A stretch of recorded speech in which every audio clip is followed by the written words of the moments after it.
నమస్తే, welcome to time 24/7 TV. Telangana రాష్ట్రంలో Congress party వచ్చిన కాడ నుంచి కూడా సంవత్సరానికి 2 లక్షల ఉద్యోగాల దాకా కూడా ఇస్తామని చెప్పడం కూడా చూస్తున్నాం. మేనిఫెస్టోలో కూడా ఇవన్నీ కూడా మెన్షన్ చేసినా కానీ ఇంతవరకు కూడా ఎలాంటి ఉద్యోగాలు ఇవ్వకపోవడం, అలాగే 11,000 ఉద్యోగాల వరకే ఇచ్చారని చెప్పి కూడా నిరుద్యోగులందరూ కూడా చెప్తున్నారు.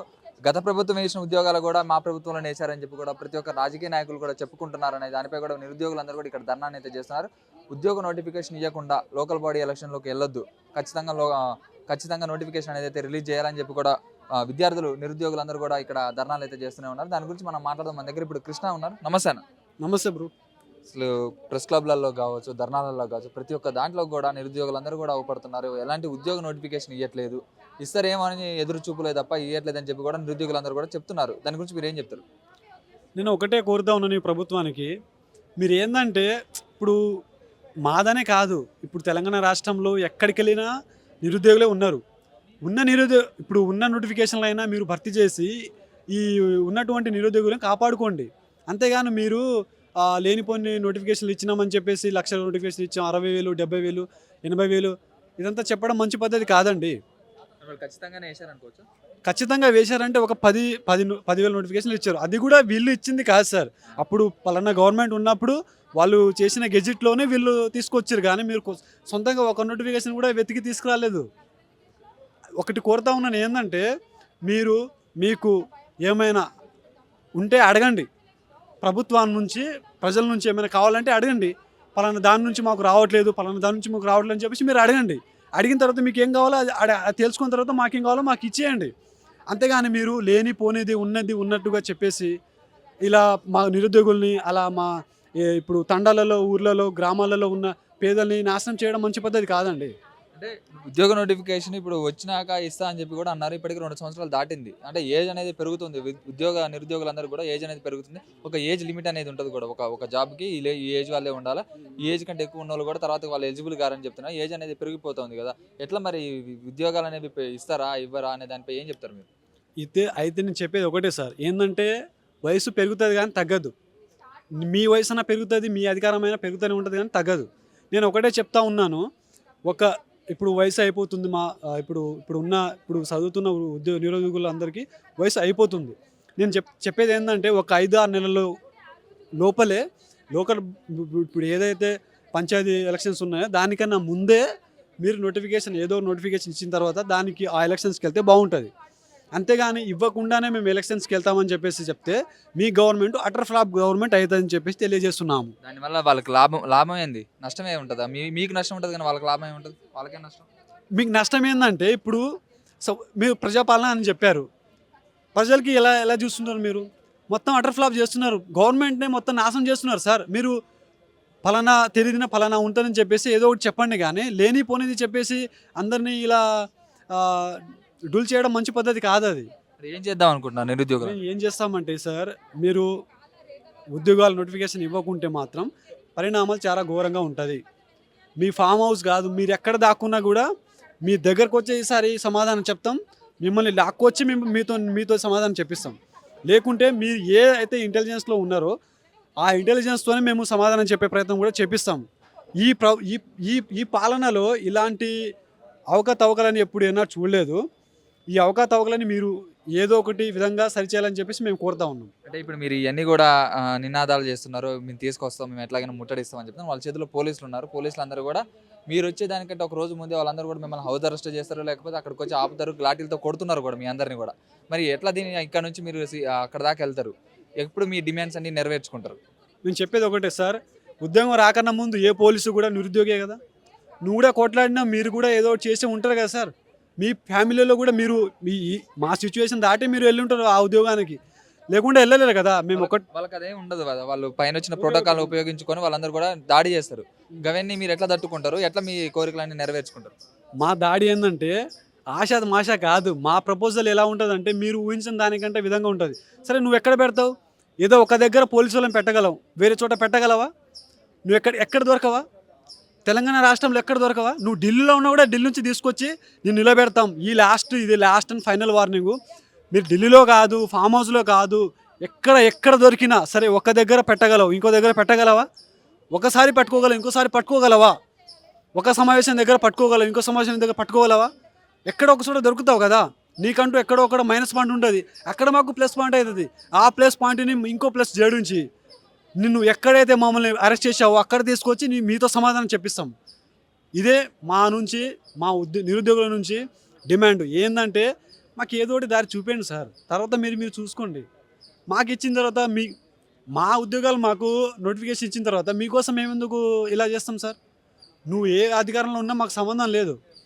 మాకు వచ్చేసి ఏంటంటే నోటిఫికేషన్ ఇచ్చి నీ పని నువ్వు చూసుకో, మా పని మేము చూసుకోండి, అంతేగాని లేకుండా ఎలక్షన్ బాడీకి వెళ్తే మాత్రం, లోకల్ ఎలక్షన్ బాడీకి వెళ్తే మాత్రం పరిణామాలు మాత్రం తీవ్రంగా ఉంటుంది. మీరు ఊహించిన దానికంటే వేరే రేంజ్లో ఉంటుంది. ఇది last and final time line. ఈ టైం న్యూస్ ద్వారా మీకు చెప్తున్నాను, 24/7 తర్వాత మీకు మీద కన్ను ఉంటుంది. అది last and final.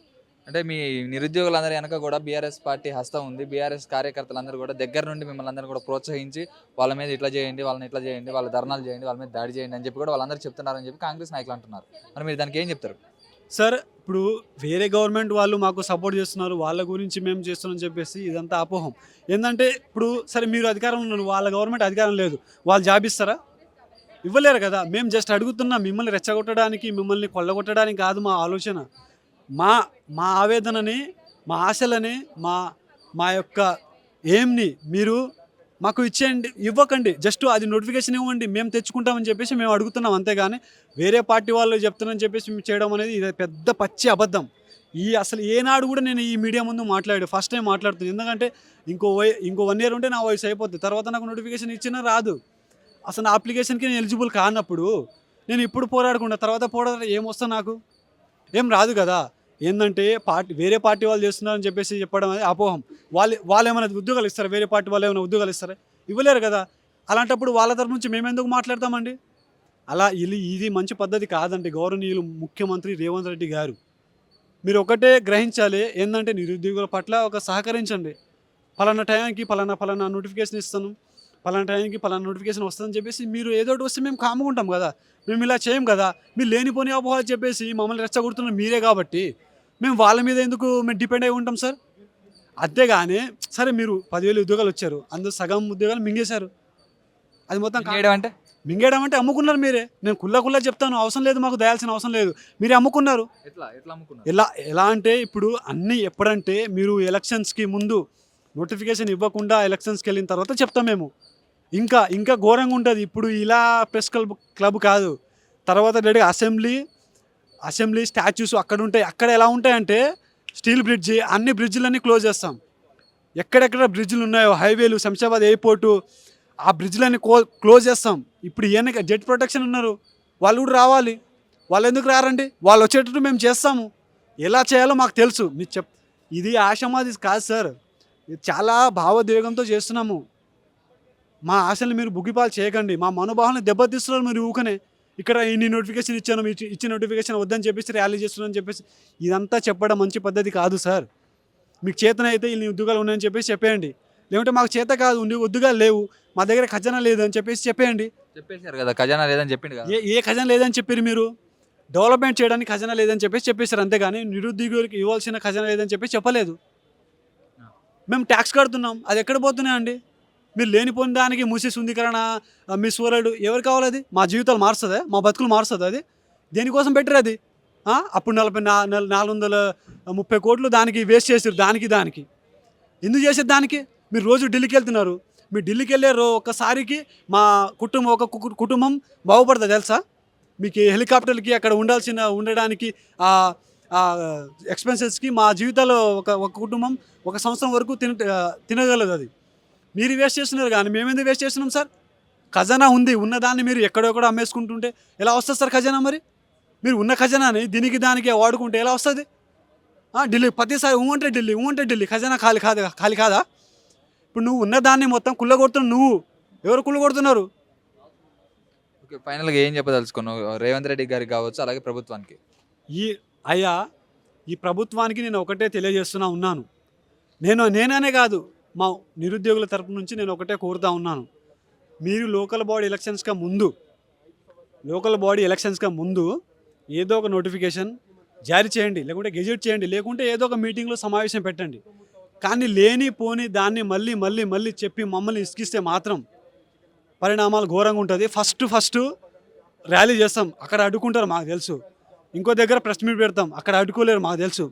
Next time అది అడ్డుకున్న తర్వాత మీకు ఎక్కడెక్కడ ఫ్లైఓవర్లు ఉన్నాయో, ఎక్కడెక్కడ బిజీ ఏరియాస్, రిస్ట్రిక్షన్స్ ఏరియాస్ ఉన్నాయో అక్కడ ముట్టడి చేస్తాం. ఎలా చేస్తామంటే మీరు కూడా అనుకోరు, ఎవ్వరు కూడా అనుకోలేరు. అలా చేస్తాం, ఎలా చేస్తామో చేసి చూపిస్తాం. మేము చెప్పేసిన తర్వాత ఏదో పడుకోవడం కాదు సార్, కాదు. మీలాగా మేము ఇక్కడ చెప్పేసి అక్కడ ఒకటి చెప్పేసి చేయలేం. మేము చెప్పము, చేసి చూపిస్తాం. మీరు ఎలక్షన్స్ కన్నా ముందు నోటిఫికేషన్ ఇవ్వకుండా మీరు ఎలక్షన్స్కి వెళ్ళండి, అక్కడ ఎలక్షన్స్లో కూడా మీకు రాడ్డు దింపుతాం. ఇక్కడ హైదరాబాద్లో సిటీలో అన్ని ప్లేసెస్లో కూడా రాడ్డు దింపుతాం. నేను కుల్లా చెప్తున్నా, ఎక్కడ ఏ రాడ్డు మేము దింపాలో కూడా మేము దింపుతాం. మీరు ఎలా అడ్డుకుంటారో చూద్దాం, మేము ఎలా వస్తాం మీరు చూడండి. అంతేగాని సరే ఒకరోజు 2 రోజులు పోలీసులు పెట్టుకోవడం, తర్వాత పెట్టుకోలేవు కదా. ఎక్కడ చేయాలో అక్కడ చేస్తాం. ఇదే మా విన్నపం, లాస్ట్ చివరి విన్నపం. షేర్ చేయండి, లైక్ చేయండి, సబ్స్క్రైబ్ చేయండి. మరిన్ని వీడియోల కోసం బెల్ సింబల్ పై క్లిక్ చేయండి.